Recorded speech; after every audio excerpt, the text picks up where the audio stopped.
I was shocked at how many low-quality tattoo artists are working out of professional studios up there in Denver, Colorado. You guys gotta go check it out for yourself. Part number 1, I'll link it down below if you want to see which artists we exposed out there. But as promised, I gotta show you an artist that I would recommend out there. So stick around.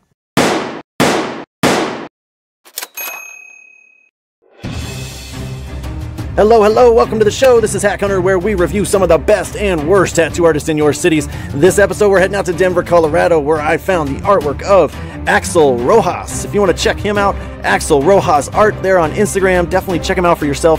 You can find him working at Certified Tattoo Studios right there in Denver, Colorado, but they also got 5 locations and 70 artists? What? I don't even know how you cram 70 artists into 5 locations. I'm sure they're probably talking about guest artists and traveling artists and all that too, but do some research, guys, because I came across quite a few just killers that were working for this studio, for this company, and just some amazing artwork. Very talented people they got there. They're really selective in who they hire, so I'd absolutely recommend them. Always do your own research, of course, but let me show you what I found. Boom, I'm gonna start with this one because Axel is just a beast with this small grit detail, and especially when it comes to the fine detail of hair. He does it very, very well. I can't tell you how many times in making this show we have come across like lion tattoos that their hair just looks super brushed and combed and smooth, like they just got back from the salon, and it's so unnatural looking. And so this is a breath of fresh air when I'm seeing an artist take their time to do that sort of natural frizzy look to hair, that messy look, and to do it so well.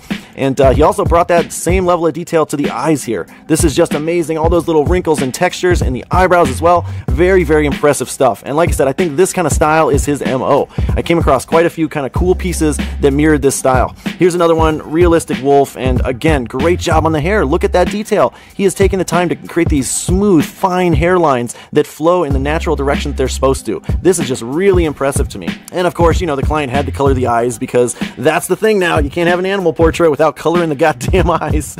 I'm not trying to throw any shade, you guys. I'm just, every time somebody asks me for an animal tattoo, it's always color the eyes. So, I'm getting kind of a little bored with it. But another thing I'm going to give him props on are these trees he did down here. The sort of canopy on these trees looks beautiful. It looks realistic. I love the negative space he did in those leaves because so often, again, on this show, we just see these black silhouette pine trees or whatever, and they're very kind of generic. They're easier for artists to do, so they just kind of black out a tree, make it look a little messy with the branches. They call it good. But this takes time, patience, and dedication. And so, again, it just shows me the quality of art and artistry that he's putting into his client's work. Here's a cool one, not quite realism, but I really appreciate this style of art. All that kind of pitting and scratches and cracks that are in this skull, I thought it was just beautiful work. And I gotta point out, it's up here in an armpit, and I think he made a really intelligent choice. The artist knows that around this armpit area, you're gonna get a lot of welting and bruising and stuff, and you can see it's already occurring right there. And so instead of doing a lot of heavy detail up in the sky of this piece, he did it in negative light. And I really appreciate that. I think that's a really intelligent choice. You can see the light beams kind of streaming down there. That's a lot smarter of a choice because now he doesn't have to try to work with this very difficult skin and worry about overworking it or getting his gray wash to blend smoothly there. So again, really smart choice on his behalf. Now, this one, I loved it. Look at that ship. It might not seem like a big deal to a lot of you guys out there, but I can't tell you how many times I see tattoos of ships where they got like 1 or 2 ropes coming down. These ships authentically had a shit ton of ropes, and a lot of artists kind of chintz out on them, but you gotta put them in there if you want it to look this authentic, this realistic. And I just love that detail. Amazing, amazing tight detail. Now down here with the Kraken, again, he's really good at this realistic look, these sort of dynamic poses. So you get some of the suction cups in the foreground, somewhere in the background, curling to the back, and the use of negative skin here to reflect light off of the Kraken's body. Just really, really high level stuff, very skilled stuff on his part. Now this one I had to show because if you guys saw part number 1, then you'll remember this piece we came across. Now this artist, and my complaint was that a lot of the detail in the eye is just kind of blurry or missing. The detail, the glare effects in the nose are just missing. And he decided to outline the teeth for some reason, but there's no other outlines anywhere else. It's really just haphazard and kind of lazy looking to me. Now when I compare that with Axel's gorilla, just night and day difference. I like to show you guys both ends of the spectrum here. An artist that's putting in the skill, the time, the energy, the effort to make sure that it's realistic looking, that they're copying their reference line for line, shade for shade, as opposed to an artist that's just kind of haphazardly trying to make it look sort of similar to a gorilla. So yeah, side by side, these ones don't even compare. They're just way night and day difference. Now, before I go, I got to show you guys some of his color work. He does quite a bit of it, and I saw a lot of these sort of monochromatic pieces in his portfolio.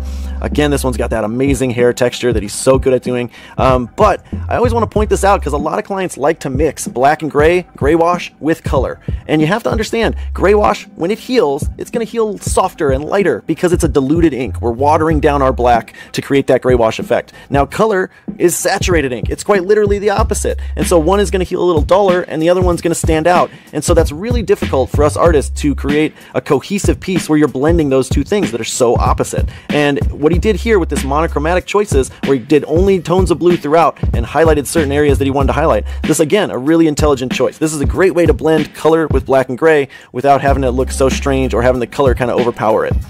And again, great at compiling sleeve work. I love the way he did this. Zoomed in close foreground. You got the middle ground scene there, and then you got the background space scene there. I think it really shows his artistry for sure. He's clearly got a passion for this, clearly loves what he's doing. So Alex Rojas, absolutely going on our approved list. Go check him out, and if you live there in Denver, definitely check out Certified Tattoo Studios.